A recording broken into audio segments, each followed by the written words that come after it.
Tonight, we're pulling open a door that most of the world walks past without even noticing. The Vatican is a place of marble and sunlight, of prayers rising into painted ceilings. But behind that beauty stand men draped in colors so bright they almost look unreal. Red, blue, and yellow stripes that children laugh at, tourists snap photos of, and yet those same uniforms conceal an army unlike any other. For over 5 centuries, the swissguards have stood in silence, sworn not to a country, but to a single man. Their story is both noble and unsettling, one of devotion, secrecy, sacrifice, and shadows hidden behind pageantry. Before we begin, feel free to like and subscribe, but only if you find yourself drawn into these late-night journeys. And I'd love to know, where are you watching from tonight, and what time is it for you? It always amazes me, the quiet constellation we make together across the globe. Now, settle in. The story of the Pope's hidden warriors is about to unfold. When visitors first step into the vast square of St. Peter's, their eyes are naturally drawn upward to the basilica, the marble statues, and the towering columns that seem to touch the sky. Yet just as striking, though often overlooked, are the men who stand in silence at the entrances. Their uniforms blaze with red, blue, and yellow, patterns so vivid they appear painted onto the very air, like figures stepping from a Renaissance canvas. Children point at them with laughter, tourists lift their cameras, and many assume they are actors playing a role for ceremony alone. What most fail to realize is that the silence of these men conceals a far older, far more serious story. They are not there for pageantry, though pageantry surrounds them. They are not stationed for photographs, though countless photographs are taken. They are the personal guard of the Pope, and behind their stillness lies centuries of sacrifice and duty. Unlike the armies of kings or presidents, they are loyal not to a country or to shifting borders, but to one man seated on one throne. That distinction makes them a paradox, at once ceremonial and deadly, decorative yet indispensable. To the ordinary eye, they may seem like actors frozen in time, but to those who know their history, the sight of them is a reminder of blood spilled, oaths sworn, and secrets kept. In their silence, they embody not only protection but survival. Theirs is a presence that reassures pilgrims while unsettling those who wonder what deeper truths remain hidden behind those bright colors. To understand the true nature of this small but unyielding army, one must look beyond the bright cloth and polished helmets. Theirs is not the story of a national force that marches under banners or defends sprawling borders. They exist for one reason only: to serve as the shield of the Pope. Their oath does not mention a homeland or a state, only loyalty to the man who occupies the seat of St. Peter. This bond makes them unlike any other soldiers in the world. In the eyes of the outside visitor, they may appear ceremonial, a curiosity suited for postcards. Yet beneath the smile offered to tourists is a discipline that has endured for generations. Their training is strict, their readiness constant, and their silence absolute. The guard's role is not to be visible in times of peace, but to become unmovable in moments of danger.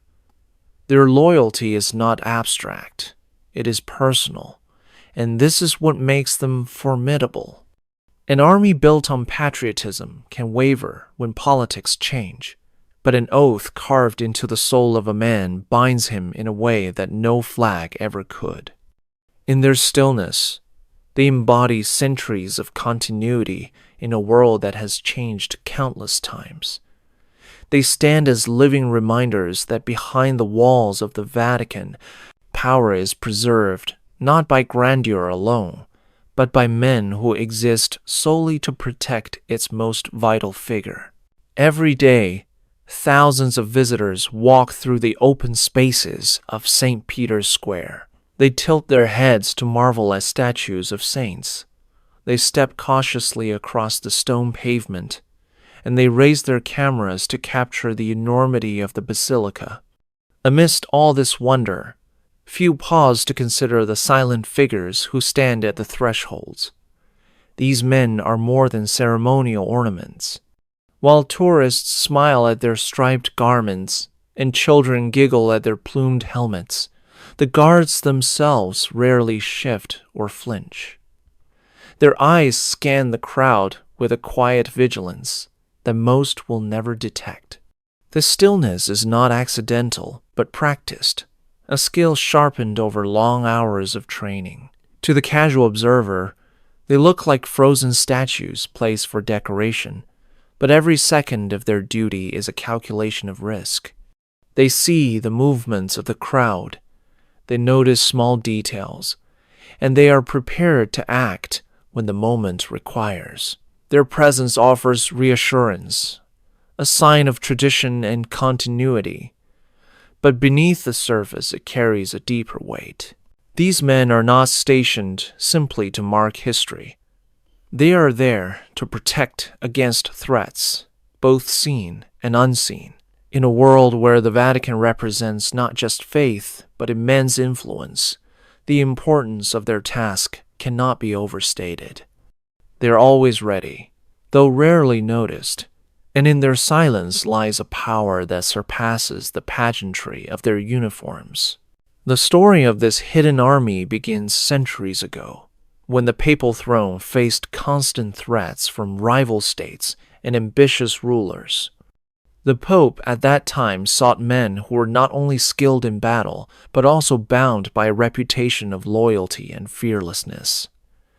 The Swiss, already known across Europe as disciplined fighters, became the answer. They were respected for their courage and for their ability to hold firm against overwhelming odds. It was not wealth that drew them to Rome, but the honor of serving a cause greater than themselves. When they first entered the Vatican, they were not clad in the vivid colors we see today, but armed as soldiers of their era, prepared to defend the pontiff with steel and blood. Their arrival was more than a hiring of guards. It was the beginning of a covenant. From that moment onward, the presence of Swiss warriors became a permanent fixture in the heart of Christendom. Their loyalty was sealed not just by contract, but by the willingness to give their lives without hesitation. That decision, made long ago, continues to echo in every oath taken today. The Guard was not born out of pageantry or spectacle, but out of necessity, when the Vatican's survival required men of unwavering devotion. Every spring, within the walls of the Vatican, a ceremony unfolds that binds young men to a life unlike any other. Recruits dressed in their brilliant new uniforms step forward one by one, each called by name, and kneel before the banner of the Guard. With one hand raised and the other upon the flag, they speak words that commit their entire being to the Pope.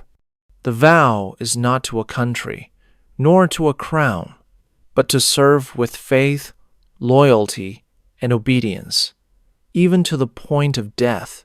Family members and officials look on as these solemn promises are spoken, their voices carrying through the courtyard, echoing against centuries of stone.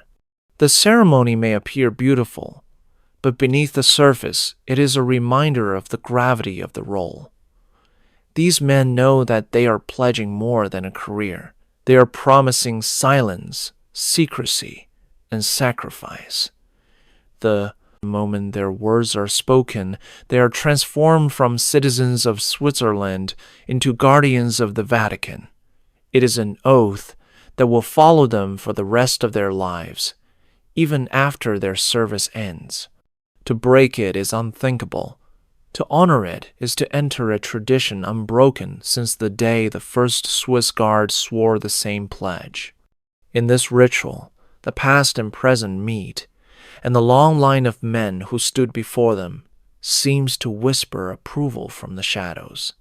Each vow renews the chain of loyalty that binds the guard across centuries, linking the living to those who fell in service long ago. The oath is more than words. It is a passage into a brotherhood where silence is the law and duty is absolute.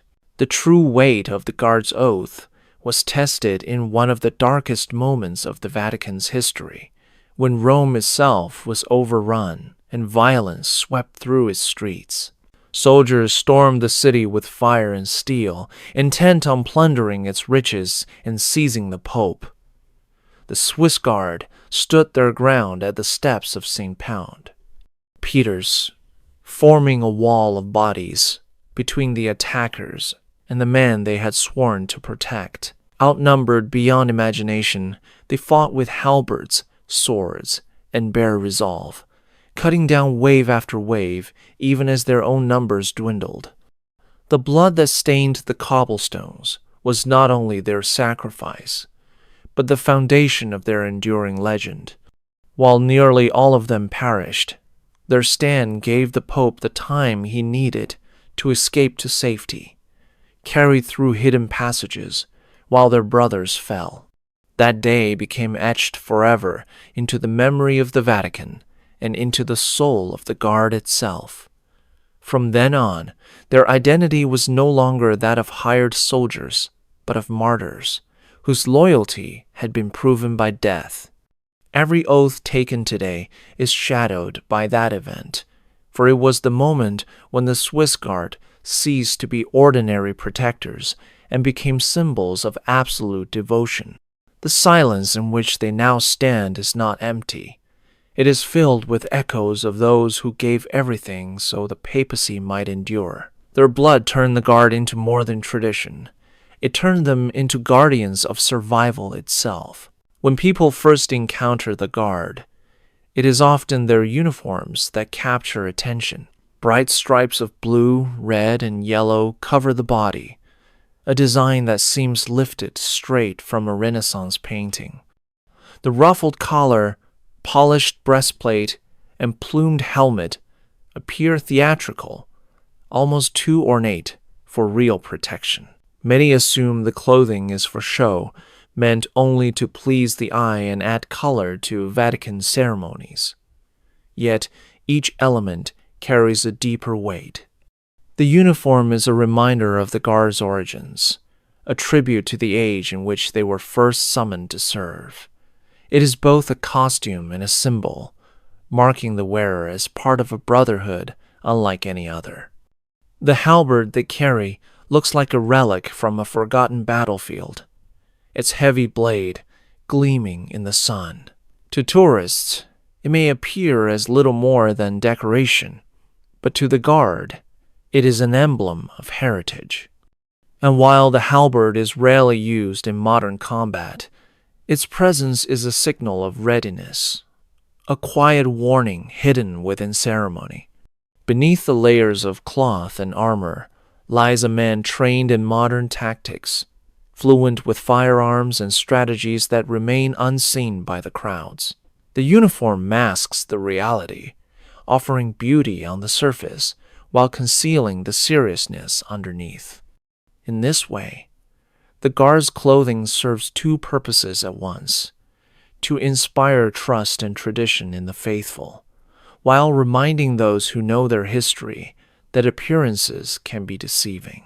What looks decorative is in truth a uniform of warning. Stand long enough before one of the guards, and you may feel uneasy, though you cannot quite explain why. They smile politely if approached, their expressions calm and unbothered, yet their eyes are unyielding. They do not wander or drift as a casual gaze would. They remain fixed, scanning and measuring. The silence that surrounds them is not the silence of inactivity, but of discipline. Every second spent motionless is in fact a calculation. Every moment of stillness, a choice. Outsiders often mistake their quiet presence for passivity, but silence in this case is more powerful than words. It is a silence that commands attention, a silence that can unsettle, and above all, a silence that protects. Each guard is trained to observe without betraying emotion, to listen without responding, to act only when necessary and without hesitation. They do not speak of what they see, and they do not reveal what they hear. Secrets pass before their eyes daily, conversations in corridors and rituals in chapels, yet none of these details ever leave their minds. This is what makes them dangerous, not only their weapons, but their ability to guard information as carefully as they guard lives. Their silence is a wall thicker than stone, and it is one that even time has not broken. When people look at the guard and see only a uniform, they fail to notice that the greatest weapon he carries is invisible. It is the vow of secrecy, upheld without falter, that has protected both the Pope and the mysteries of the Vatican for centuries. By the measure of modern armies, the guard seems impossibly small. Barely more than a company in number, they could be dismissed as insignificant when compared to the vast battalions that nations can command. Yet their size is deceptive, for their role far exceeds their count. They are entrusted with a burden that outweighs their numbers, a task that carries the weight of centuries of faith and survival. Their purpose is not to invade lands or claim territory, but to ensure that the Pope remains safe no matter the danger. In this responsibility, they act as both shield and symbol, embodying the resilience of the Church itself. The world has changed countless times since their first arrival in Rome. Empires have risen and fallen, yet the guard continues in its quiet duty. Their small number becomes a strength rather than a weakness, for each man is carefully chosen, bound by heritage, faith, and discipline. They are more than soldiers. They are living symbols of sacrifice. Their very presence a reminder that survival often depends not on size, but on loyalty that cannot be shaken. The Pope may be surrounded by grand basilicas and golden altars, but his truest defense rests in the silent watch of these men. To overlook them as merely ceremonial is to misunderstand the very balance of power within the Vatican. Though few in number, they carry a burden as heavy as any army in history. Whispers have long surrounded the Vatican, whispers of secrets buried deep beneath marble floors and hidden behind locked doors. The archives stretch in endless corridors, filled with manuscripts and letters that the outside world may never see. Some believe that among them lie truths capable of shaking the foundations of faith and history. Prophecies, forbidden texts, accounts of moments the Church has chosen to veil rather than reveal. If such things exist, they require guardians, men who will not question their role, but will ensure that these words remain untouched by unworthy eyes. This is where the guard's purpose extends beyond the visible. They do not only protect the Pope's life, they protect what the Pope represents, the knowledge and mysteries that must remain hidden. To stand in their uniform is to stand between the known world and the unknown one, to guard not just flesh and blood, but the very idea of secrecy itself. Their halberds may glitter in the sun, but their true task lies in shadows. Theirs is a responsibility unlike that of any other army. Where others defend borders drawn on maps, they defend the invisible boundaries between truth and silence. Every moment they remain at their post, they preserve the mystery, of what lies behind the Vatican's doors. Their colors may seem cheerful, but their eyes carry the gravity of a mission that reaches far beyond ceremony. They are the gatekeepers of things the world was never meant to see. The guard has endured across centuries, while the world outside its walls shifted in ways unimaginable to those who first donned the uniform.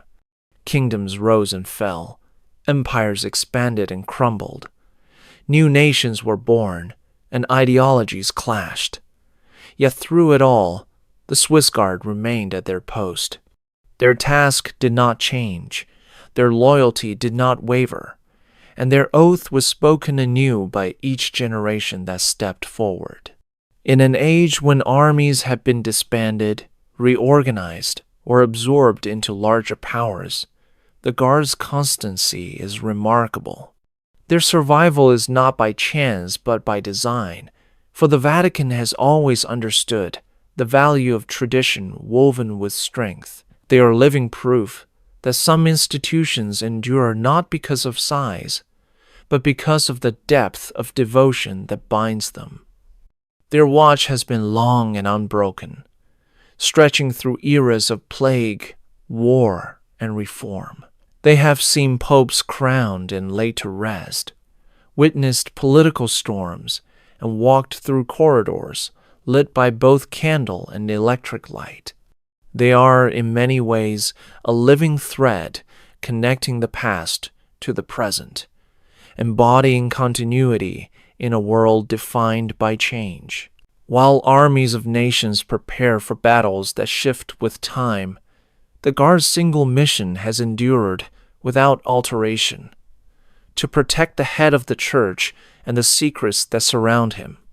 Their longevity is testimony to the unchanging nature of their vow, and their silence ensures that no matter how much the world transforms, their purpose remains untouched. Unlike other armies that draw recruits from broad populations, the Guard is bound by strict requirements that reach back to its very founding. Each man who joins must come from Switzerland, a land long associated with discipline and martial skill. He must also be Catholic in faith, single, and of strong character, able to live a life where obedience and secrecy are not just expected, but absolute. This heritage is part of what gives the Guard its identity. They are not men gathered from across the globe, but a carefully selected few who represent the loyalty of their homeland to the papacy. The choice is deliberate, for the Vatican has always trusted that those who come from this tradition carry with them the spirit of courage that made the Swiss so respected as soldiers in earlier times. For the young men who take this step, the decision is life-changing. They leave behind families, friendships, and ordinary paths to devote themselves to an existence behind walls where few can follow. To outsiders, this may seem like too high a price, yet to the recruits it is a mark of honor.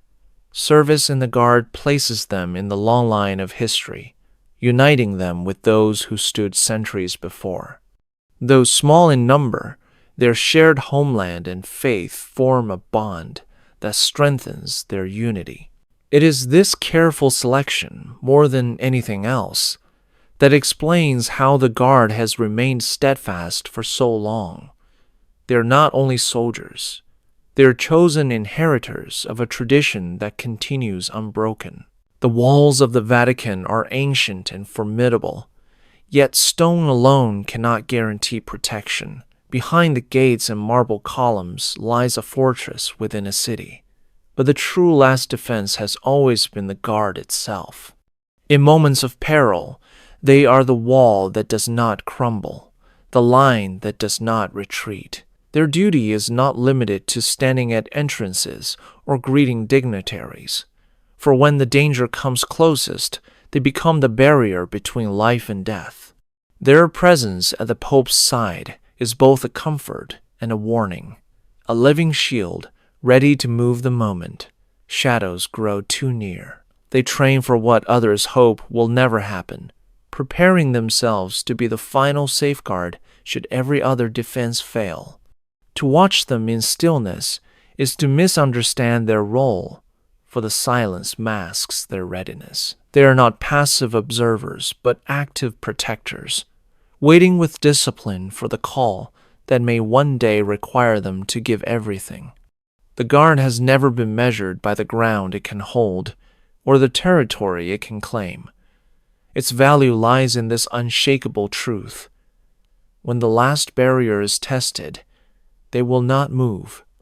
The Vatican's true survival rests not in its walls or treasures, but in these men who stand as the living, breathing wall no enemy has ever easily passed. On most days, the guard appears to the world as a friendly presence. Tourists approach them with curiosity, snapping photographs of their uniforms, sometimes even daring to ask for a smile. Many oblige with a polite expression, a brief moment of warmth that adds to the charm of the Vatican's atmosphere. Yet once the cameras are lowered and the visitors move along, that same face hardens into something very different. Behind closed doors or in quiet corridors, the guard does not play for an audience. His eyes sharpen, his posture stiffens, and his role shifts from ceremonial figure to silent sentinel. He is trained to detect what others miss, to spot movements in the crowd that hint at danger, to read the unspoken cues of strangers who approach too quickly or linger too long. The smile offered in daylight is as much a tool as the halberd he carries. It reassures those who come in good faith while hiding the vigilance that never fades. When the sun sets and the gates close, no camera captures the quiet watch kept through the night. There are no smiles then, only the stillness of men who know that threats do not announce themselves. The guard lives in this tension, balancing the outward image of hospitality with the inner weight of suspicion. It is a paradox that defines them, approachable for the faithful, unyielding for the dangerous.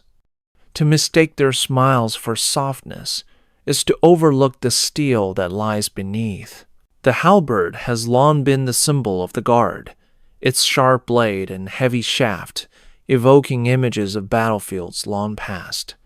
To the casual eye, it seems like an antique weapon better suited for a museum than for active duty.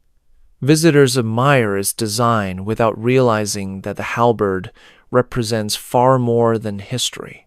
It is the outward face of tradition, a reminder of the guard's beginnings when steel and courage were the only shields between the Pope and danger. Yet, this is only part of their reality. Behind the walls of the Vatican, the guards are trained with modern arms, pistols, rifles, and tactics designed for threats of the present day. Their combat instruction is rigorous, blending centuries of ritual with strategies that belong to the modern world. The halberd is for ceremony, the firearm for survival.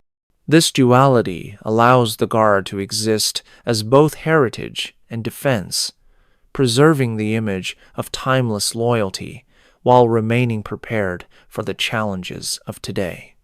In public, their bright uniforms and medieval weapons inspire awe. In private, their readiness with contemporary tools ensures that they are not relics, but living protectors. This balance between the visible past and the hidden present defines their strength. To believe they are only ornamental is to forget that beneath every polished halberd is a soldier who can adapt to any century, any danger, and any enemy. Theirs is not a contradiction, but a unity of image and reality that has allowed them to survive while countless other armies have faded into history. Take a breath. We've only scratched the surface. Subscribe to keep uncovering what's hidden. To stand motionless for hours is not simply endurance, it is training. The guard learns from his earliest days of service that silence and stillness are as vital as strength. Their posture is not relaxed, but precise, every angle of the body chosen to project both discipline and authority. Beneath this quiet exterior lies a schedule filled with rigorous drills. They practice weapon handling, unarmed defense, and the use of firearms with an intensity hidden from the public eye. They rehearse scenarios where threats appear suddenly, where decisions must be made without hesitation, and where the cost of delay would be too high. Yet the most striking part of their training is the control of mind and body, the art of patience. A guard must be prepared to hold his stance without visible fatigue, to endure the heat of summer or the chill of winter without betraying discomfort. Silence is cultivated until it becomes second nature, not an absence of sound but a mastery of self. To many, this discipline appears simple, almost passive. In truth, it is one of the hardest skills to perfect, for it requires a balance of alertness and restraint. The guard becomes like stone, steady and immovable, yet his senses remain sharp, his awareness constant. This ability to merge stillness with vigilance is what makes him a figure of both reassurance and unease. He does not need words to command respect, nor movement to reveal his purpose. His silence is a language of its own, understood by those who know what lies beneath it. When the Pope appears before the public, it is often the smiling guards in colorful uniforms that people notice first.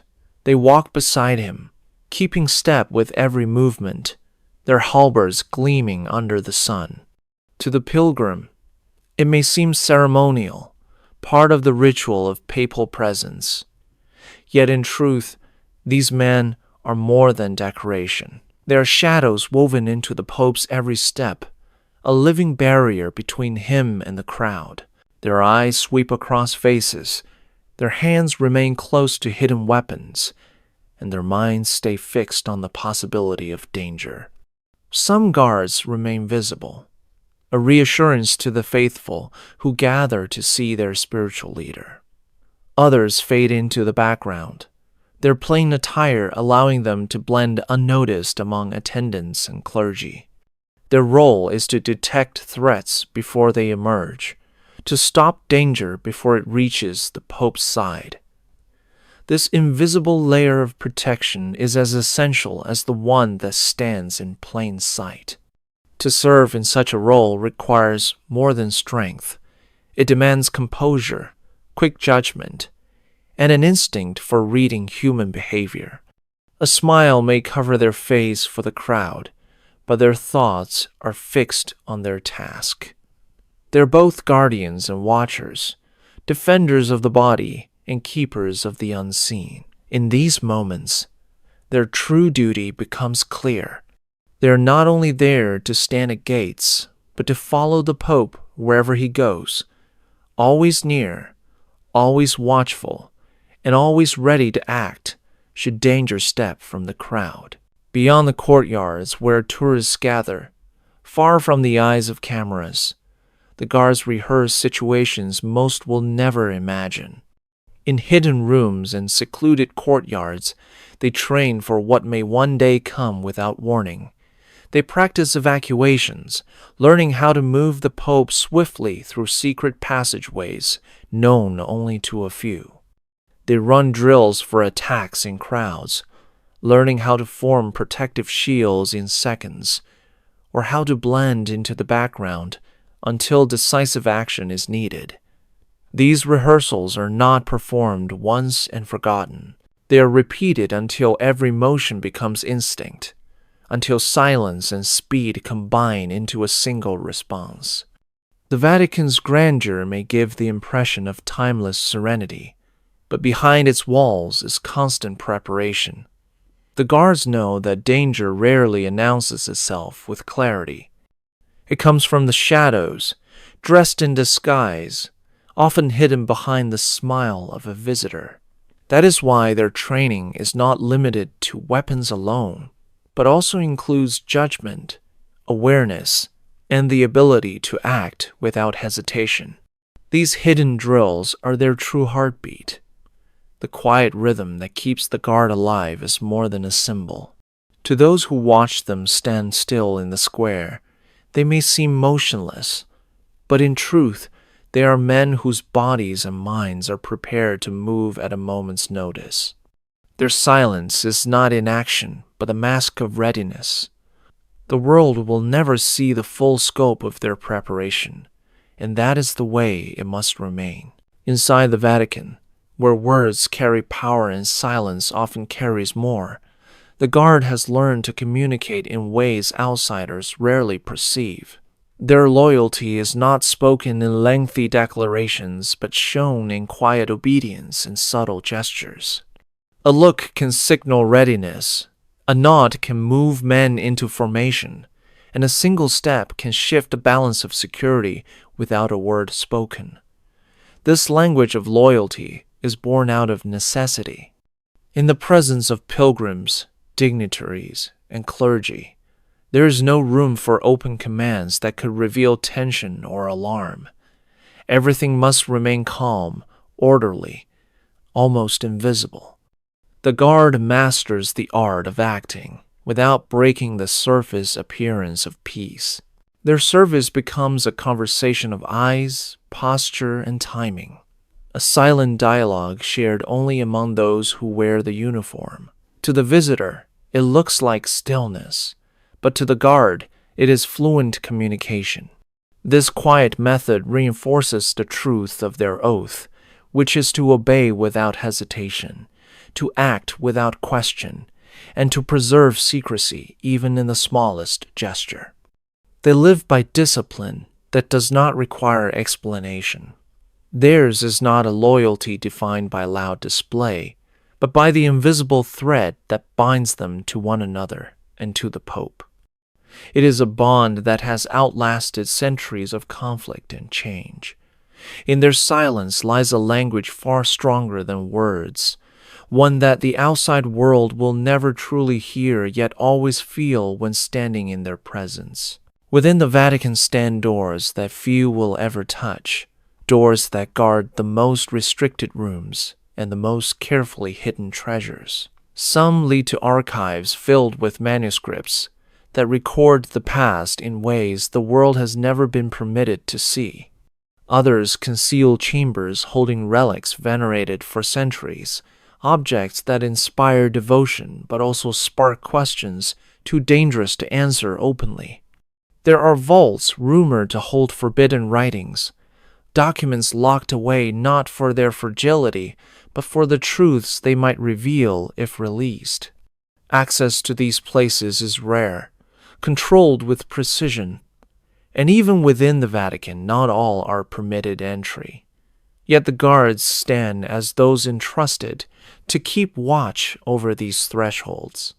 Their role is not to study what lies within, but to ensure that the barriers remain unbroken, that only the hands sanctioned by the Pope himself may turn the keys.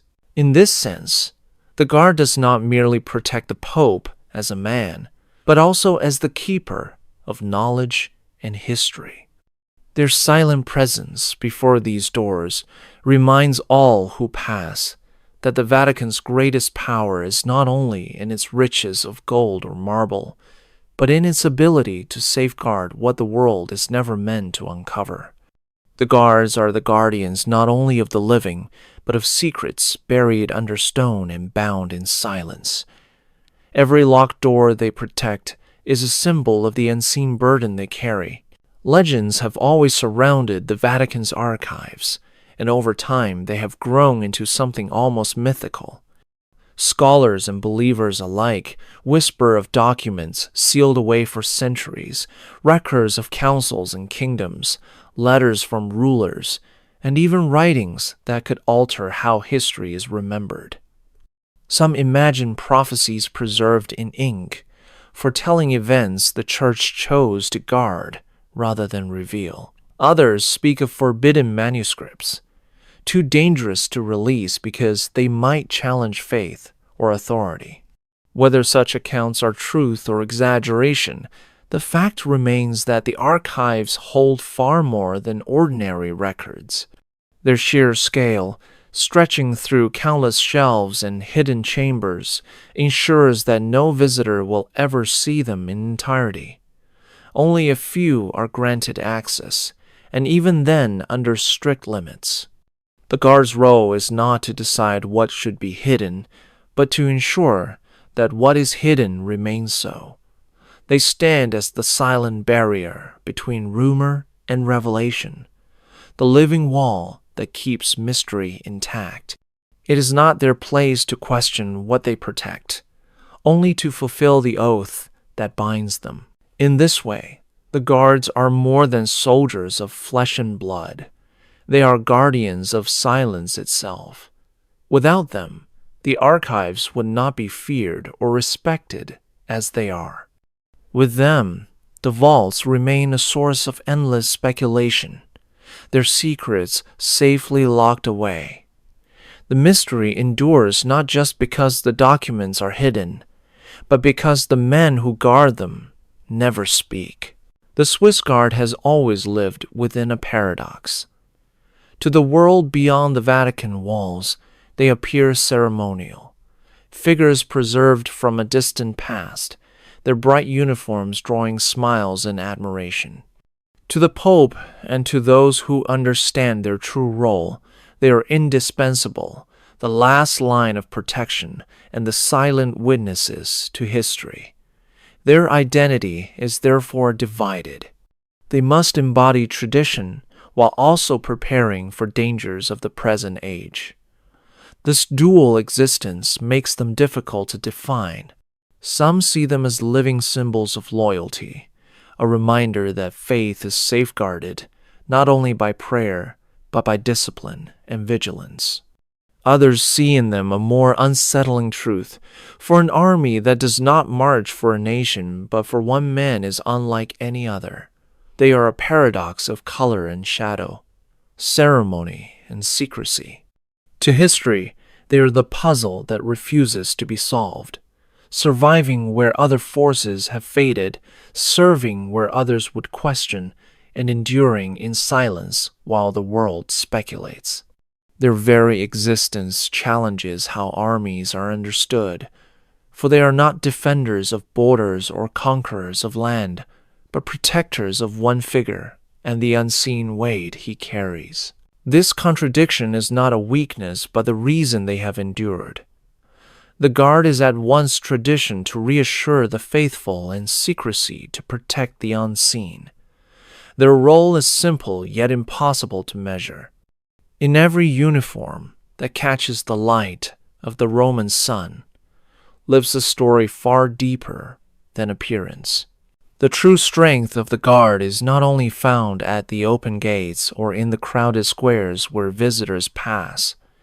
It lies within the corridors of the Vatican, in the shadowed hallways where few outsiders ever walk.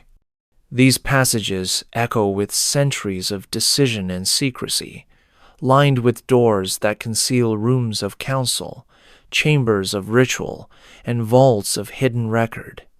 It is here that the guards take on their most silent form, standing as watchful figures who see everything yet speak nothing.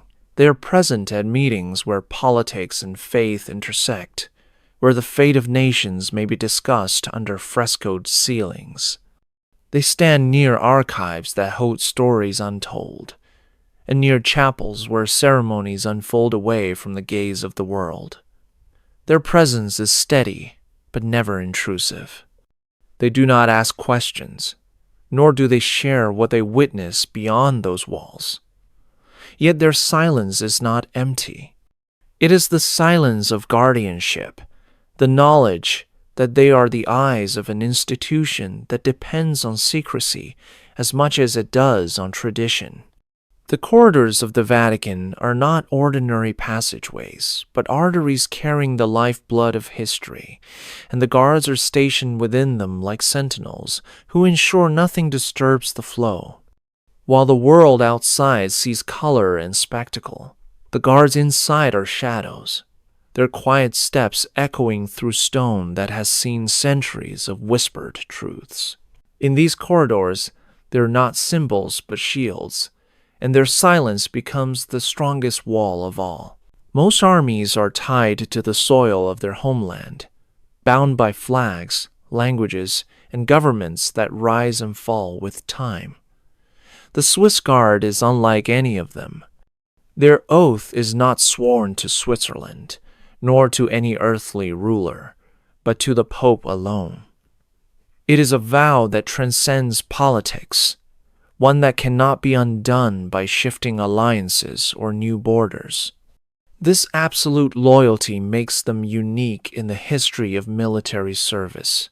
They do not march for territory, they do not fight for conquest, and they do not pledge themselves to the tides of nationalism. Their bond is personal, directed toward the single figure they are sworn to protect. To serve in such a way is to enter into a relationship that is both deeply spiritual and profoundly human. The Pope is not only a leader of faith, but also a man who requires protection, and the Guard becomes the bridge between these two identities. Their loyalty, therefore, is both practical and sacred, an intertwining of duty and devotion that sets them apart. To some, this may appear narrow, but in truth, it grants them a clarity other armies do not possess. They know precisely whom they serve and why they serve him.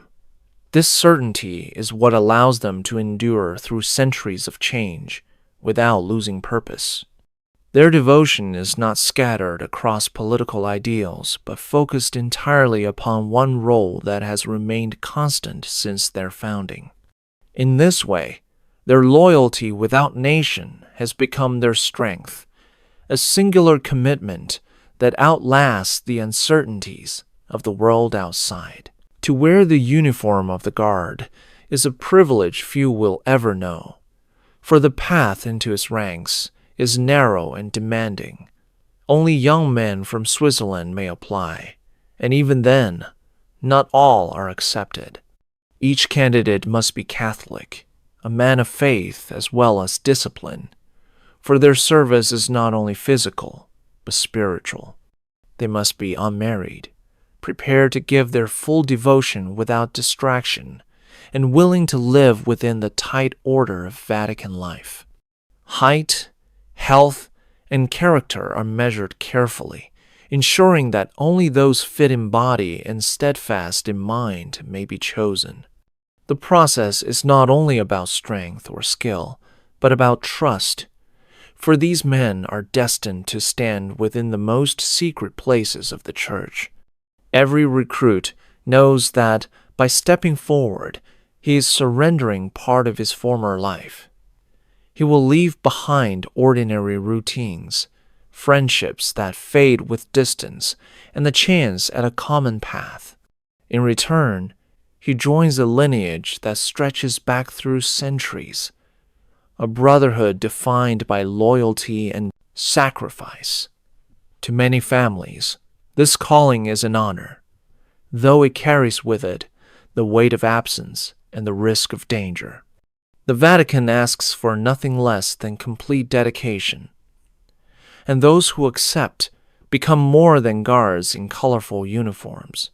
They become heirs of a tradition that has endured without interruption, men chosen not simply for what they can do, but for who they are willing to become.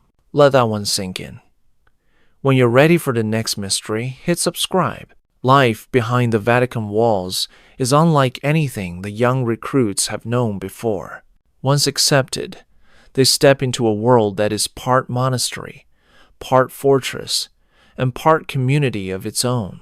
Their days are structured with precision, a rhythm of duties that rarely allows time to drift idly by.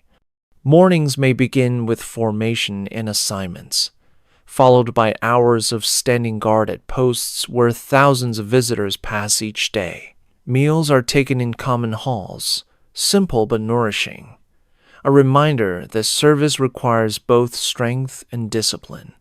In the evenings, when the gates close and the tourists leave, their work continues in quieter forms, patrolling corridors, guarding restricted rooms, and preparing for emergencies. Beyond their duties, they also live together as a small family, their camaraderie forged not only in training, but in the constant awareness that they are sharing a burden no one outside can fully understand. Friendships grow strong in this environment, yet each man knows that silence must be honored, for secrets witnessed in service cannot be spoken even among themselves. Their lives are marked by a strange balance of visible routine and hidden responsibility. To the world, they appear as colorful sentinels of tradition. To themselves, they are men who live in the tension of ordinary moments, layered with extraordinary purpose. For as long as they wear the uniform, their days are not their own. They belong to the guard, to the oath, and above all, to the Pope. Their life is defined not by personal freedom, but by a calling that demands constancy and quiet endurance. To the eyes of visitors, the halberd appears as the guard's weapon, its polished blade and heavy wood a striking part of their image. Yet in truth, it is only the surface of their arsenal. Within the walls of the Vatican are armories that hold modern firearms, tools of defense suited to the dangers of the present age. Pistols are carried discreetly, concealed from the gaze of the crowd, ready for the moment when ceremony must give way to action. Rifles are kept at hand for larger threats, their presence known only to those who serve within the guard.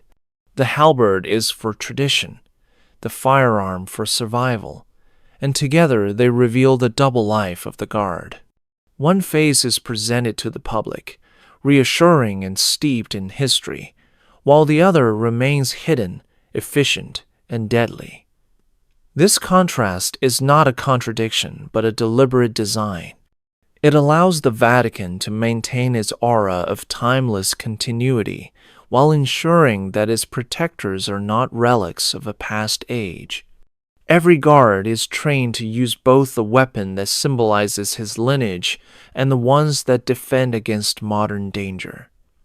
In this balance lies the secret of their endurance.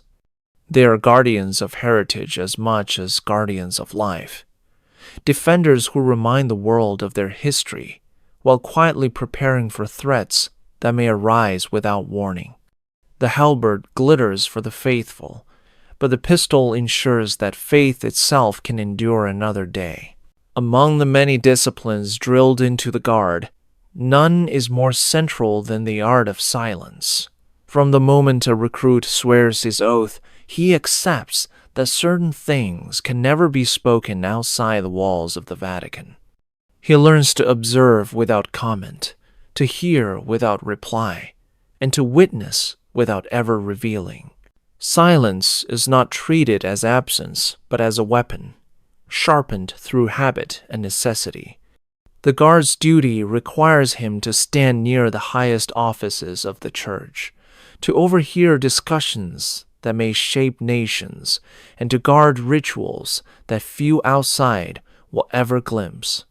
To let even a fragment slip would be to betray not only the Pope, but centuries of trust.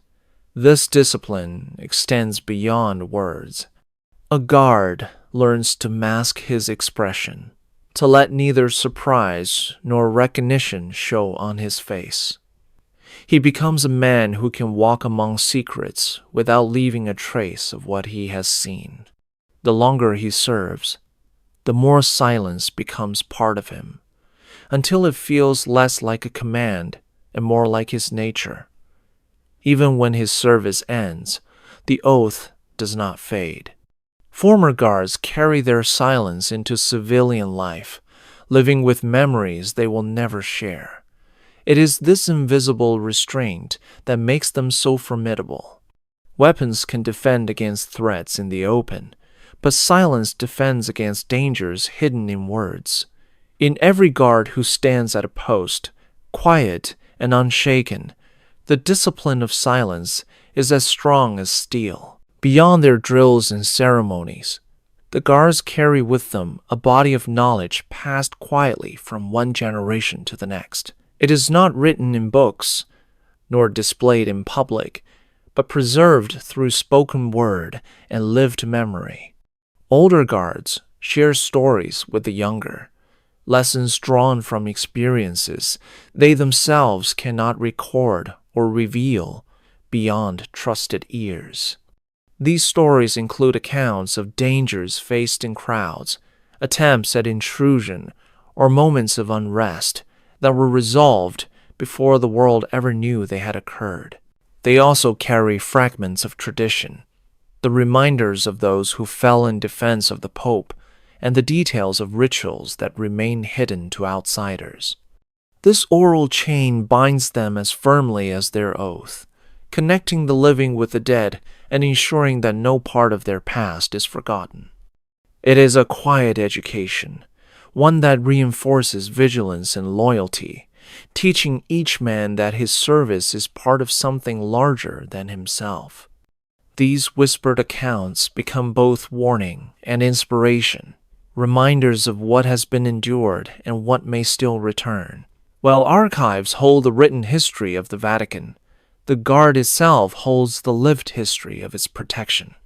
Their knowledge cannot be captured by ink because it is bound to silence, surviving only through the trust between brothers. In this way, the Guard becomes more than a body of men. It becomes a living memory, carrying forward secrets that no outsider will ever fully uncover, yet which shape every moment of service within those walls. Obedience within the Guard is not an abstract idea, but a practice lived each day, a principle woven into every command and every gesture. From the moment a recruit swears his oath, he understands that hesitation has no place in his service. Orders are carried out swiftly and without question, not because he is blind, but because the structure of the Guard depends on absolute trust. Each man knows that his duty is not to weigh instructions or to debate their meaning, but to follow them as if they were his own thought. This obedience is not weakness, but strength, for it allows the Guard to move as one, a body of men whose unity cannot be broken. In times of crisis, when moments mean the difference between survival and disaster, this discipline ensures that no time is lost. It is a tradition that stretches back to their origins when loyalty had to be immediate and unwavering. The Guards live with the understanding that the Pope's safety rests not on the choice of one man, but on the certainty of all. Their obedience is sharpened by training, tested by ritual, and confirmed in silence. It is what allows them to stand as statues one moment and to act with sudden force the next. In this ritual of obedience lies their greatest strength, a bond so absolute that it erases doubt and leaves only duty. It is this quality, more than any weapon they carry, that makes the Guard a force unlike any other. The Guard's history is marked not only by ceremony and loyalty, but also by blood shed upon Vatican stones. There have been moments when danger broke through the walls, when threats turned to violence, and when the colorful uniforms became stained with more than fabric dye. In those hours, the Guard did not step aside or wait for others to act. They stood firm, meeting danger with halberds, blades, or whatever weapon was at hand. Each life lost in such service deepened the meaning of their oath, proving that their promises were not words alone, but commitments carried to the grave. These sacrifices are remembered quietly, not paraded in grand displays, but honored in silence within the ranks. Every recruit who swears the oath knows that he may one day stand in the same place, that his life too may be demanded for the sake of the Pope's safety. The blood shed by earlier guards is not forgotten, for it has become part of the very identity of the corps. Their sacrifices are echoed in every oath, every ceremony, and every silent watch. They remind the living that duty is not symbolic, that the guard exists for a purpose paid for in flesh and memory.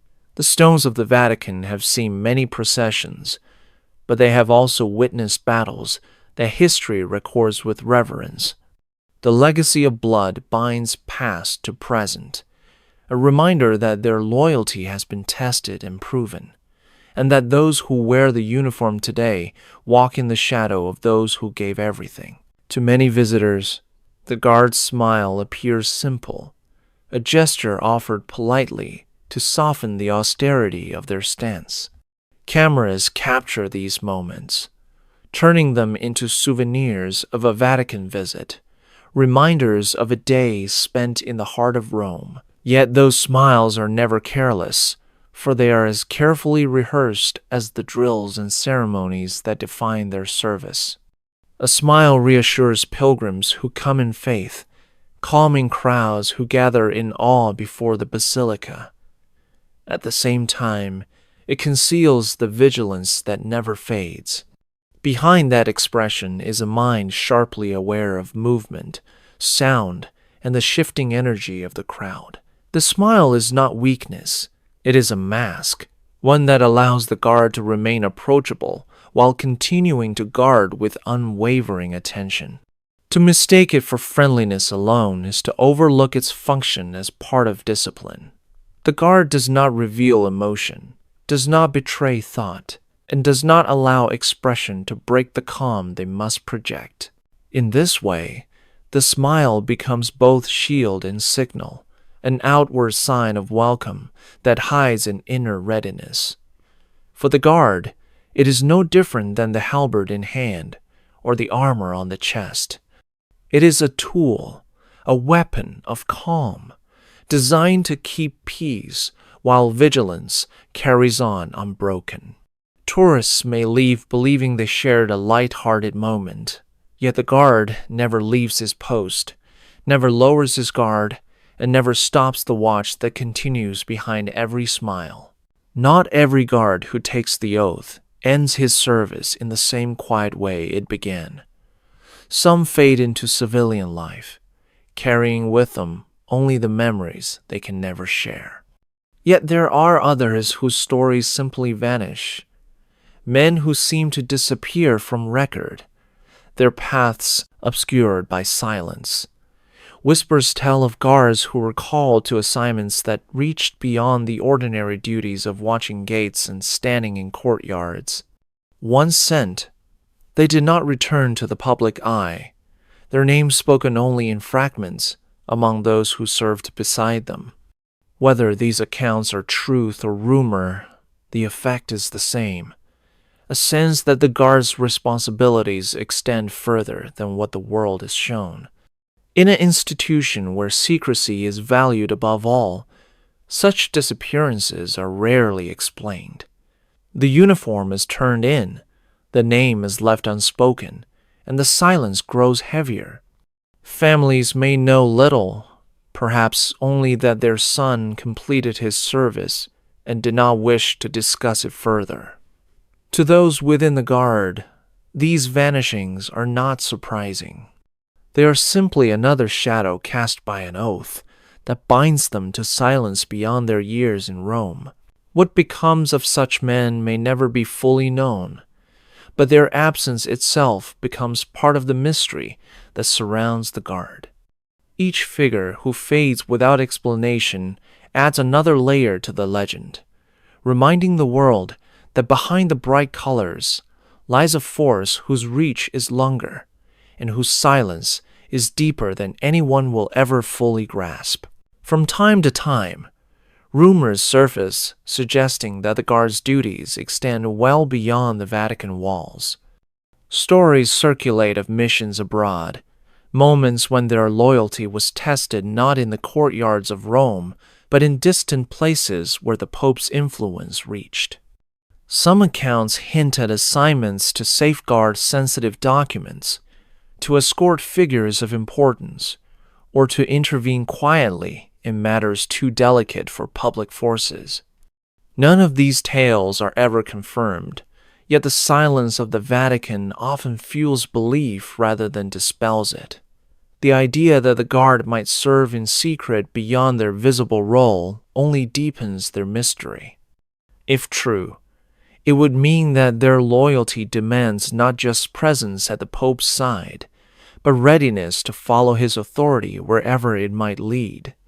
If false, the power of the rumor itself serves to reinforce their legend, for an army bound by secrecy is always suspected of more than it reveals. What gives these stories weight is the nature of the guard itself.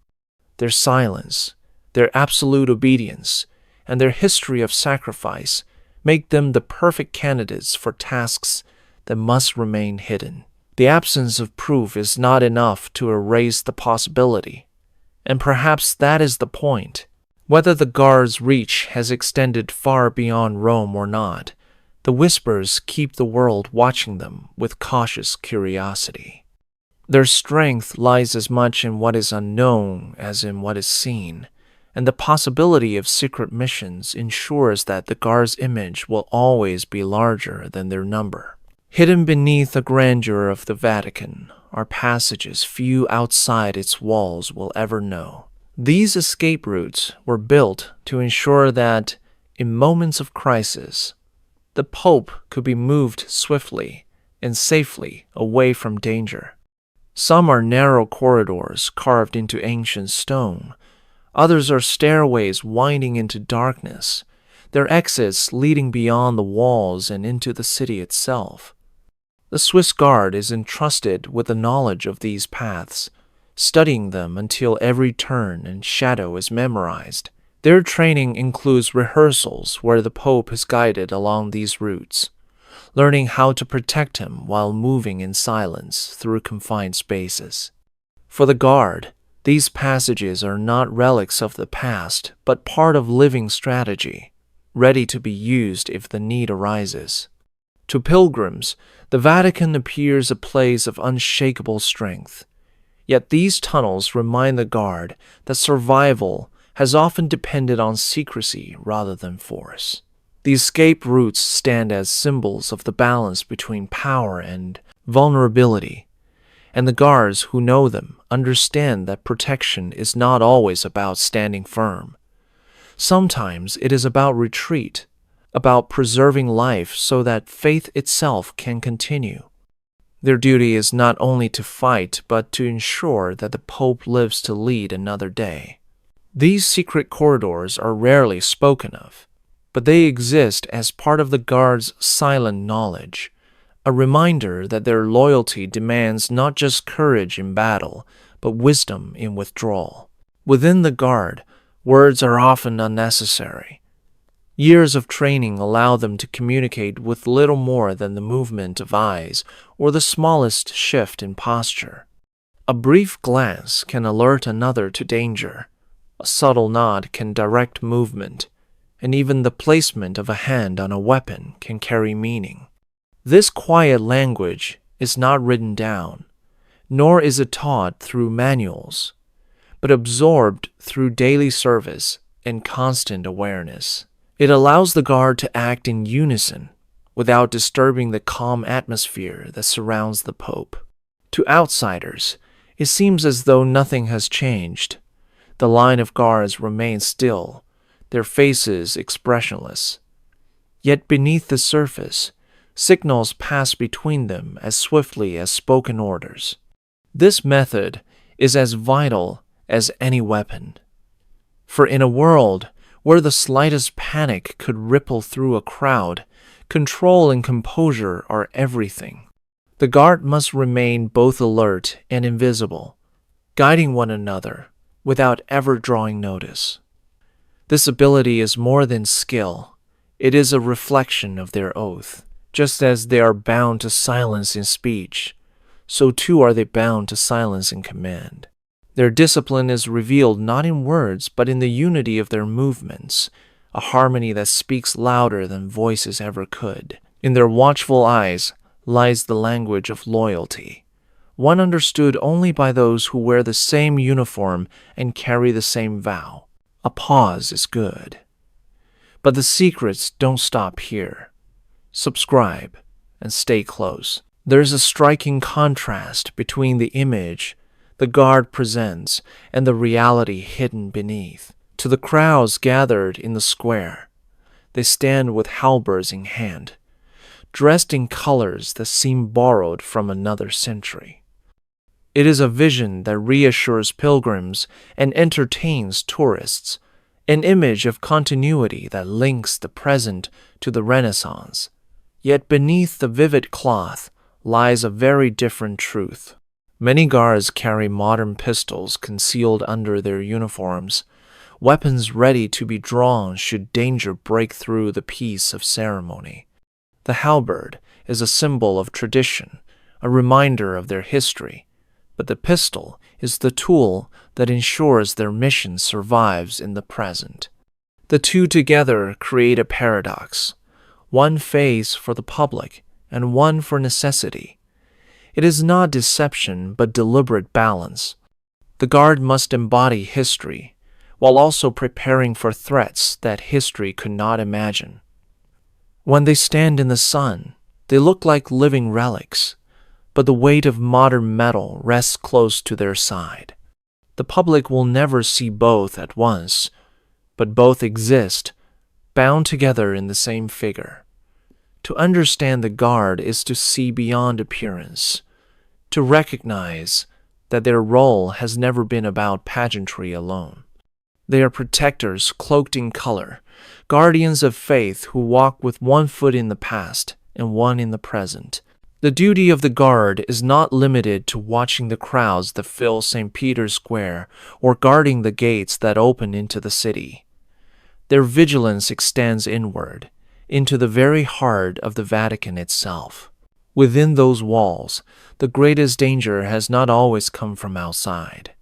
History remembers betrayals, conspiracies, and rivalries that rose from within the Church's own ranks.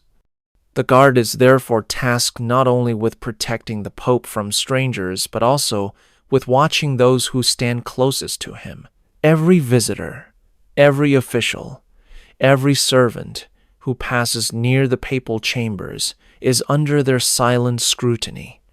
They are trained to read faces, to sense unease, and to detect the subtle signs of intent that others might overlook. In this way, they are not only guardians of flesh, but watchers of trust, protecting the Pope against the possibility that loyalty could falter from within. Their silence makes them effective, for no one can predict their judgment or know the extent of what they observe. They serve as unseen judges, their eyes moving across corridors, chapels, and offices, weighing every presence with the same discipline they apply to the crowds outside. To serve as guard is to understand that danger does not wear a single face. It may come dressed in pilgrimage or clothed in robes of authority. Their task is to remain prepared for both, to ensure that betrayal never reaches the one they have sworn to protect. Deep within the Vatican are doors that have not been opened in generations, their locks rusted with age, and their keys held by only a chosen few. Some lead to archives filled with fragile manuscripts, others to chambers whose purpose has long been concealed by time. These are not places shown to visitors or even to most within the Vatican itself. The very existence of such rooms feeds the mystery that surrounds them. The guard is tasked with ensuring that these forbidden thresholds remain untouched by unworthy hands. Their role is not to ask what lies behind the doors, but to stand as the barrier that keeps them closed. In their silence, they become living locks, a second wall of defense stronger than stone. To pass them is to pass through a filter of loyalty and secrecy that no intruder can easily breach. The guard does not speculate, at least not aloud, about the contents hidden beyond those doors, for their oath demands obedience, not curiosity. What is certain is that these locked places hold significance too great to be exposed. Whether relics, writings, or objects shrouded in legend, they remain preserved by silence and vigilance. The sight of a guard standing before such a door is enough to remind any who pass that the Vatican's strength lies not only in what it reveals, but in what it conceals. In every forbidden passage, in every sealed chamber, the guard is the unseen hand that ensures the unknown stays unknown. Not every secret within the Vatican exists to be kept from the outside world. Some are hidden to keep them from escaping altogether, truths that must remain contained rather than shared. In this sense, the guard serves not only as protector, but as warden, standing over mysteries that are locked away as carefully as prisoners. Their silence is not simply about discretion. It is a barrier that prevents knowledge from flowing beyond the walls. What lies in these depths is not always known, even to those who guard them. Yet the very act of stationing guards before certain rooms, certain archives, and certain reliquaries reveals that what is inside holds power. It may be the kind of power that strengthens faith, or the kind that unsettles it. Either way, it is kept in place by the stillness of men who do not question their duty.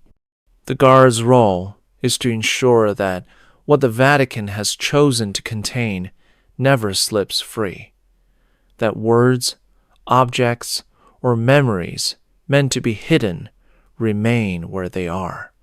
It is an invisible prison, one without cells or chains, enforced not by iron bars, but by the absolute silence of men bound by oath. This hidden work is what gives their presence a shadowed weight. Visitors may see color and ceremony, but beneath it is a responsibility that reaches far deeper. The guard is not only the defender of the Pope, but the keeper of what the world will never be allowed to know.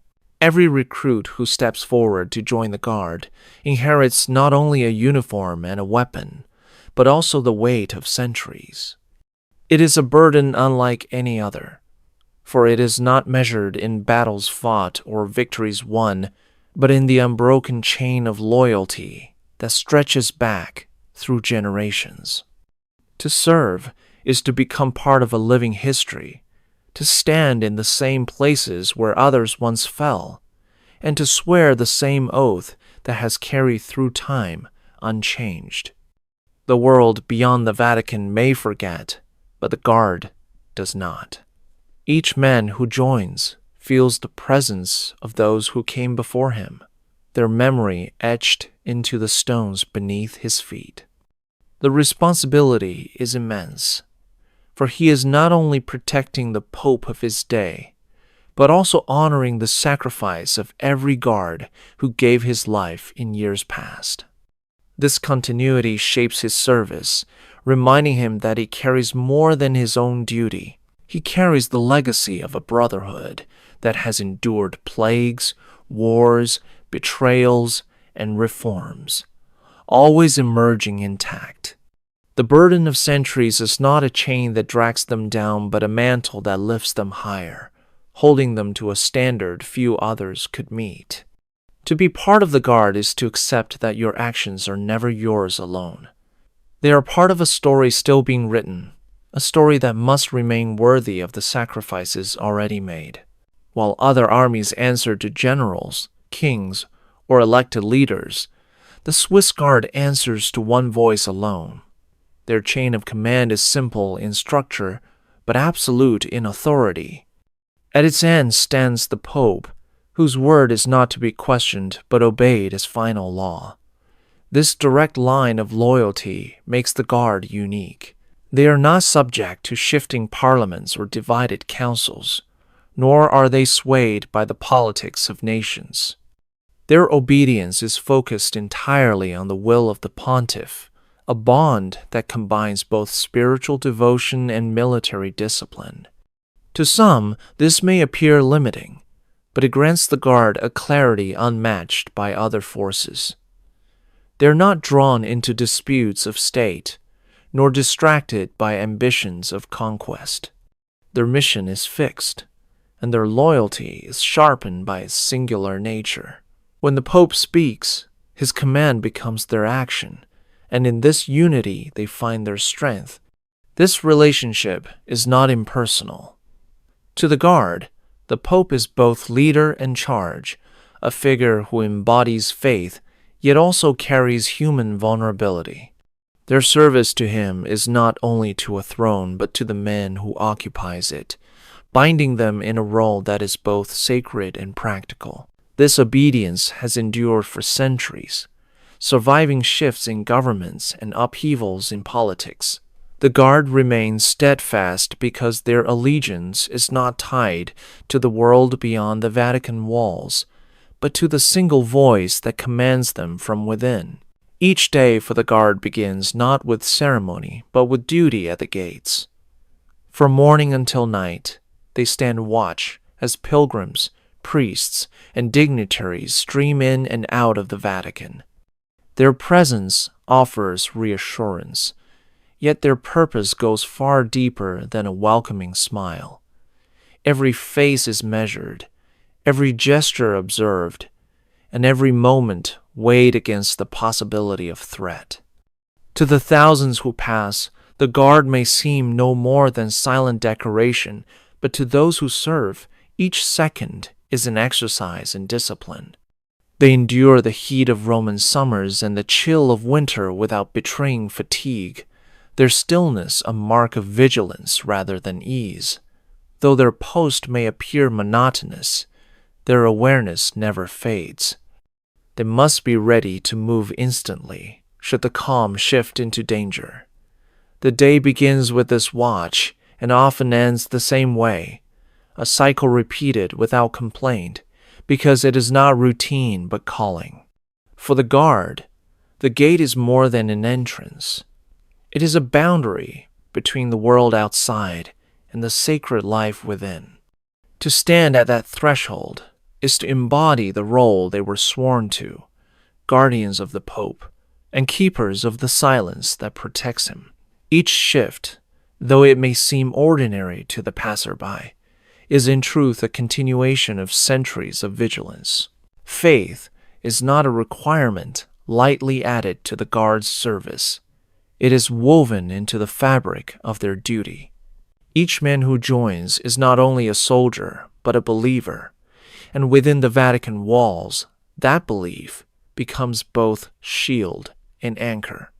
Many Guards are known to attend Mass daily, their devotion carried into the same chapels where they stand watch in silence.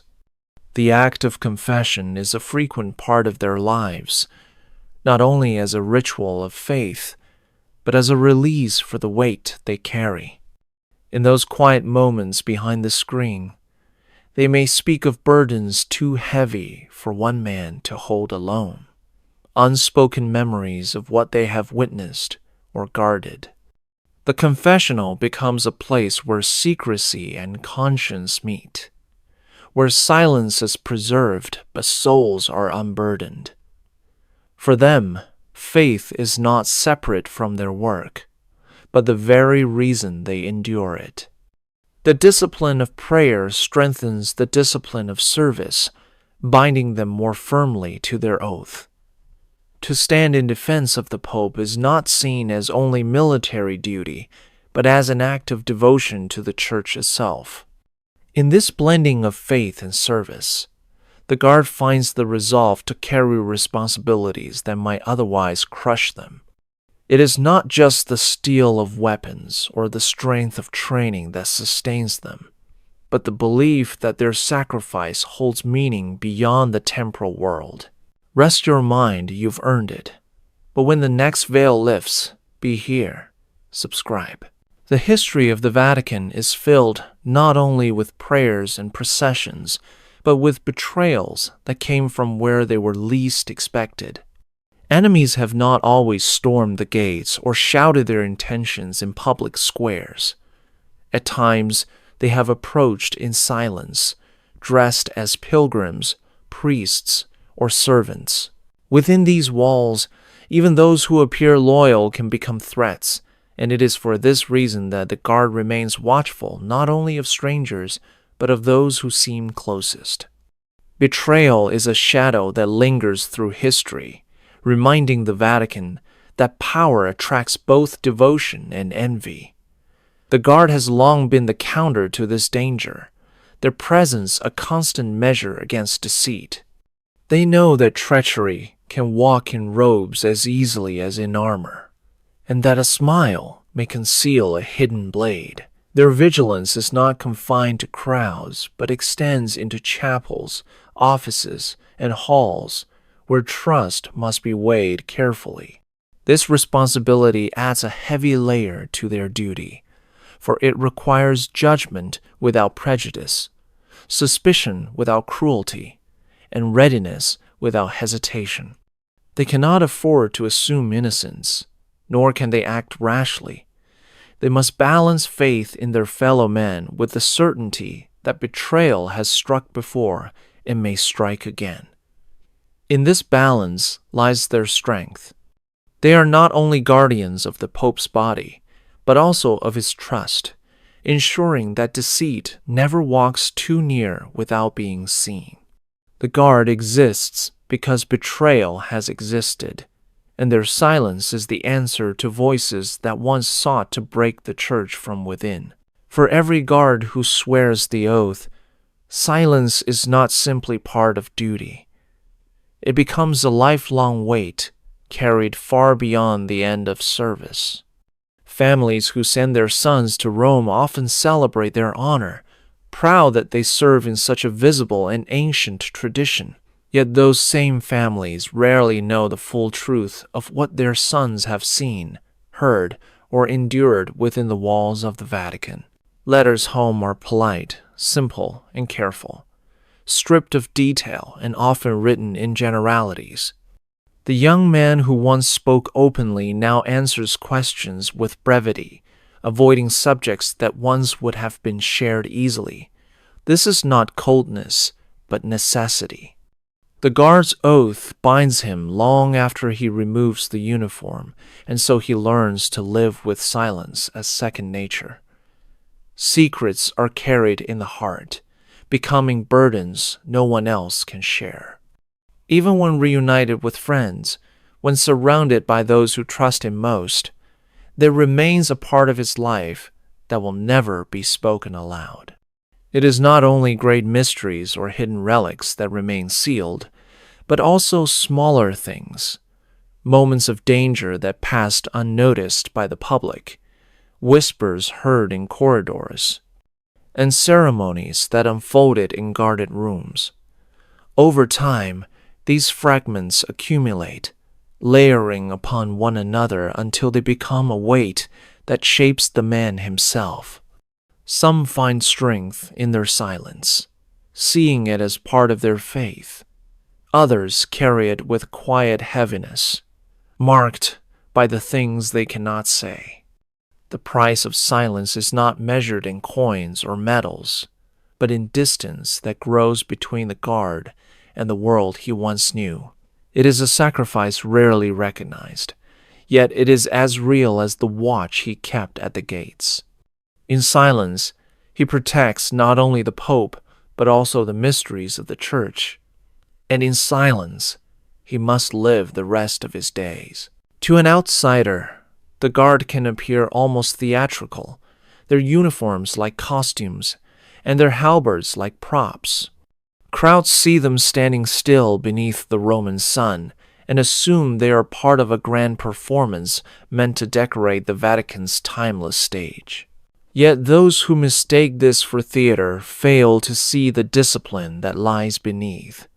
Every motion, every stance, and every smile is calculated, not for show, but for security. The guard is prepared to turn stillness into action at the instant danger arises. What looks like ritual is in fact readiness, honed through endless drills that blend tradition with modern tactics. The halberd, while symbolic, is paired with hidden firearms, and the posture of calm hides muscles ready to move with sudden force. This duality has defined the guard for centuries, allowing them to preserve the beauty of tradition while remaining effective protectors in the present. They are both actors and soldiers, though the role of actor is only a mask for the true purpose beneath. Theater comforts the faithful, assuring them that the Pope's presence is wrapped in centuries of continuity. War, though unseen, waits just behind that mask, prepared for threats that the crowd never perceives. This blending of image and reality is what makes the guard so enduring. They can stand in silence and ceremony, yet when the moment demands, they shed the image of actors and reveal the truth of warriors. It is a balance not many forces could maintain, but the guard has mastered it for generations, ensuring that their presence is both reassuring to the pilgrim and foreboding to any who might threaten. Behind the quiet pageantry of their public role lies a regimen of training that belongs not to the past but to the modern age. The swissguard is schooled not only in the ceremonial handling of halberds and the discipline of silent watch, but also in the techniques required for contemporary threats. They practice with firearms of every kind, drilling until instinct takes over. They are trained in unarmed combat, able to restrain or disable with precision when a weapon cannot be used. Sessions in surveillance prepare them to recognize patterns of danger in crowds, to notice the smallest movement that signals intent. They rehearse counter-terror tactics, study evacuation procedures, and learn to guard against risks that did not exist in centuries gone by. Technology plays its role as well, with modern systems for communication and coordination woven into their daily instruction. Yet what sets their preparation apart is the way it is hidden. The world sees only their bright uniforms and stillness at the gates, unaware of the modern strategies practiced daily behind closed doors. This secrecy ensures that the guard remains underestimated by those who see only their ceremonial image. Their true skill lies in the ability to merge old and new, to balance halberd and firearm, pageantry and practicality. In this blending, they remain both timeless and timely, protectors as relevant today as they were when they first defended the papal throne. Their training may never be witnessed by the public, but its presence can be felt in the confidence of their stillness and the certainty that, should the moment arrive, they will respond with speed and precision, born of countless unseen hours.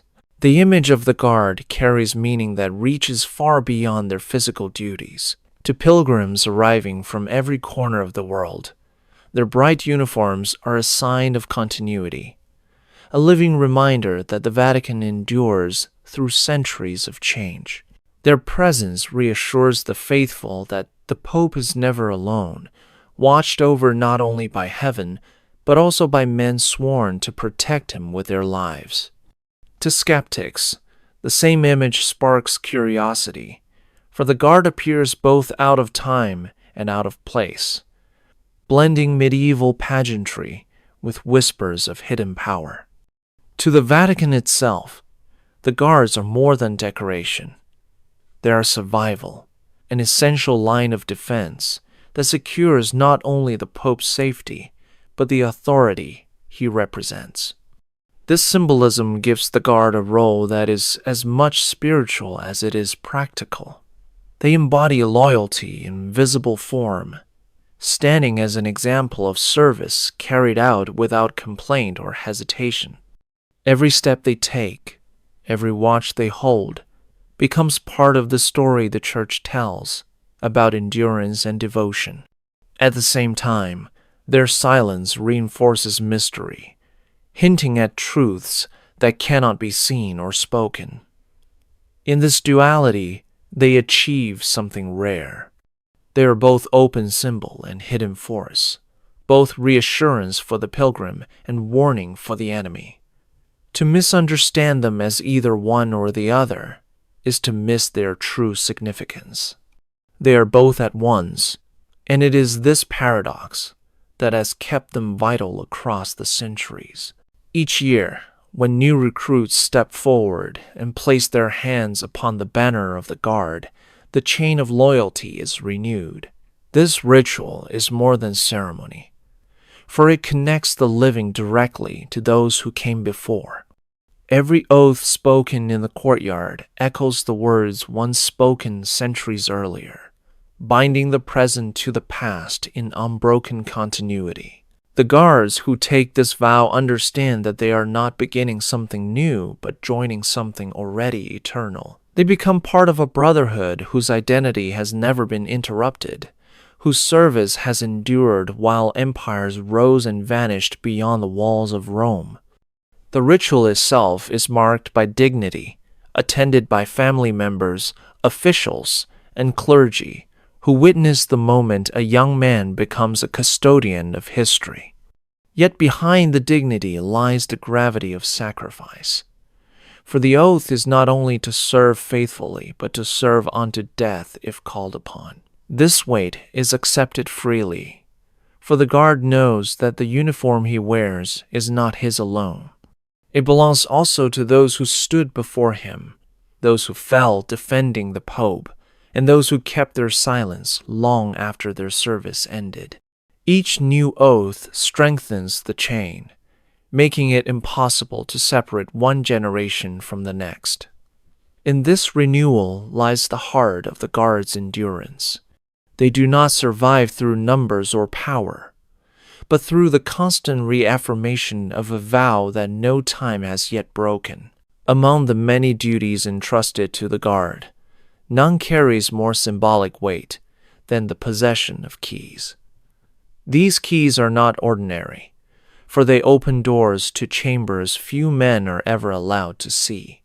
Some unlock entrances to papal apartments, others to archives where history rests in silence, and a few to vaults that protect relics of immense significance. To hold such keys is to carry responsibility that extends far beyond the turn of a lock. Each key represents trust, a silent acknowledgement that the Guard will guard not only the Pope's life, but also the treasures and secrets of the Church. This duty is given sparingly, only to those whose service has proven unwavering. The Guard does not boast of this role, nor does he reveal what lies beyond the doors he may open. His silence is as strong as the iron he carries, ensuring that sacred spaces remain untouched by those who have no right to enter. To outsiders, a key may appear small, but within the Vatican it becomes a symbol of immense power. It is the weight of access, of knowledge, and of guardianship. In the hands of the Guard, a key is not simply a tool, but a reminder that loyalty extends beyond protection of the living. It reaches into the safeguarding of history itself. Every turn of the lock is an act of trust, every unopened door a testament to their vow. In this way, the Guards are not only sentinels of people, but custodians of places, ensuring that the Vatican's most hidden corners remain secure. The Guard's duty does not end with protecting the living Pope. They also stand watch over the tombs of those who came before, keeping silent vigil in chapels and crypts where centuries of papal history rest. To guard the dead may seem symbolic, but it carries meaning that reaches into the heart of their oath. These tombs are not only monuments of marble and stone, but reminders of sacrifice, authority, and continuity. Within them lie men who guided the church through times of turmoil and triumph, each burial marking the close of one chapter and the beginning of another.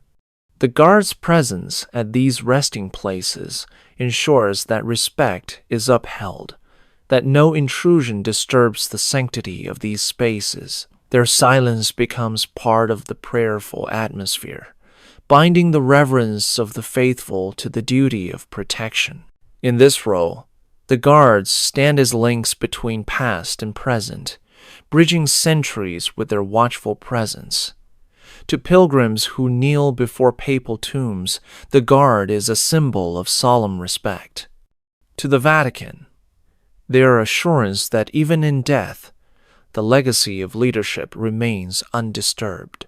Their vigil reminds the world that protection is not only for the living moment, but for the memory of all who have shaped the Church. The dead are honored not just with words or ceremony, but with the unbroken presence of men who stand to ensure their rest remains inviolate. In this way, the Guard's mission expands beyond life, safeguarding the dignity of those who once carried the same authority their oath now defends. Every visitor to the Vatican carries away at least one image of the swissguard. Cameras flash, children point, and postcards are sold with their bright uniforms displayed against the backdrop of stone and sky.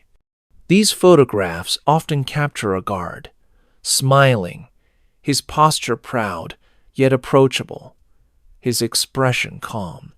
To the world outside, the smile becomes a memory, a token of hospitality, and a symbol of the Vatican's openness. Yet the truth is that such moments are carefully measured. The guard is never off duty, never free to let his vigilance slip. Even as he smiles for the camera, his eyes continue their quiet watch, his mind alert to movements in the crowd. The photograph captures only the surface, not the reality beneath. For the guard, the smile is not personal expression but part of duty, a tool used to reassure pilgrims while concealing readiness. Tourists believe they have witnessed a friendly exchange, but the guard remains a sentinel whose loyalty is not altered by photographs. He does not reveal what he knows, nor betray the seriousness of his task. Behind every smile is silence. Behind every stillness is preparation. These images, carried home by millions, show only what is meant to be seen. The rest remains hidden, preserved in the quiet hearts of the guards themselves. Thus, the eternal smile is both symbol and mask, a reminder that what is visible at the Vatican is never the whole truth. Across more than 5 centuries, the Guard has endured not because of its numbers or its weapons, but because of its mastery of secrecy. In a world where empires have risen and fallen, where nations have been reshaped again and again, this small body of men has held its place through silence. Their success lies in what has never been spoken, in the truths that remain locked within Vatican walls. While other armies are remembered for victories on battlefields, the Guard is remembered for what has not been revealed, for the dangers that never reached the Pope because they were stopped before the world knew they existed. Secrecy is their shield, their strongest defense, and their most lasting contribution. This discipline has preserved them through revolutions, wars, and political storms, leaving them untouched while the world beyond shifted endlessly. They are proof that power often rests not in what is declared, but in what is withheld. Visitors see the uniforms, the ceremonies, and the rituals, but they do not see the constant watch that continues when the crowds are gone. The Vatican has survived in part because its most trusted guardians understand that silence is stronger than spectacle. As long as the Guard keeps its vow, the secrets remain locked, and with them, the enduring mystery of their role.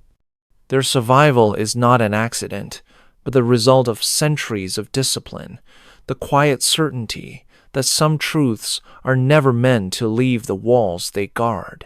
As the centuries unfold, the guard remains one of history's enduring enigmas. Nations change, rulers rise and fall. Yet within the Vatican, these men continue their watch, brightly dressed and silent. They are seen by millions, yet truly known by none. Their uniforms shimmer in sunlight, drawing laughter and admiration, but behind the colors lies a loyalty that has never wavered. They are warriors without borders, defenders without conquest, shadows who live in plain sight. Their mission is both simple and unfathomable: to protect the Pope, the man who represents faith for millions, and to safeguard the mysteries that lie hidden in stone corridors and locked chambers. To history, they are neither conquerors nor victims, but a paradox, decorative yet deadly, ceremonial yet essential. Their silence is their strength, and their presence is their message. The Vatican does not endure by faith alone, but by the quiet guardians who stand in its service, never asking for recognition, never revealing their full role. They are not remembered for battles won, but for dangers averted, not for words spoken, but for secrets preserved. And so they remain brightly dressed in the colors of tradition, yet cloaked in shadows deeper than time itself. As long as they stand in silence, the truth about what they guard will remain hidden, just as it was meant to be. That was one layer. Take a moment, then subscribe, and we'll go deeper next time.